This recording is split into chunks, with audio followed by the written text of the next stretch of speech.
I got to know about the Liverpool Care Pathway when I found one of my patients was put on it over the weekend. He was doing very badly on Monday morning. I took him off it against a lot of protesting from ward staff, and he recovered quite quickly in a week or two. And he survived for 14 months further until, unfortunately, again, he was taken to a different hospital, put on the LCP, and died very quickly. So that's how I got involved, and I realized this was going on almost certainly throughout the NHS. And I started to try and do a little bit of what I could to publicize it. The Mail was very much involved in picking out cases from around the country, and the publicity was very good at that time. So it ended up with the Minister Norman Lamb calling a roundtable inquiry, to which I was invited. There were about 8 people there. And then this started off the Neuberger report, which, as you know, stopped the LCP. It was discontinued in 2013. And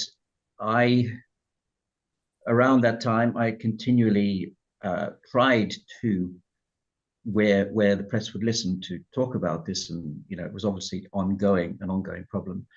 After 2013, we had a sudden gap.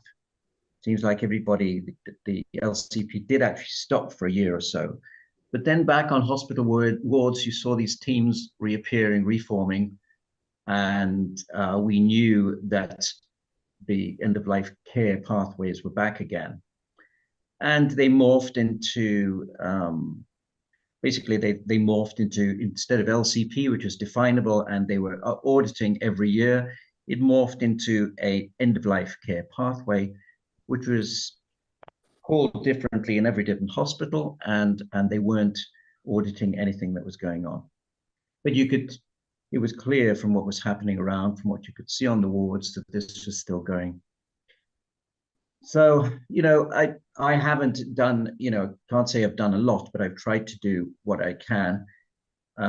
When people have actually contacted me, and I've attended multiple best interest meetings when asked to try and push in favor of the patient.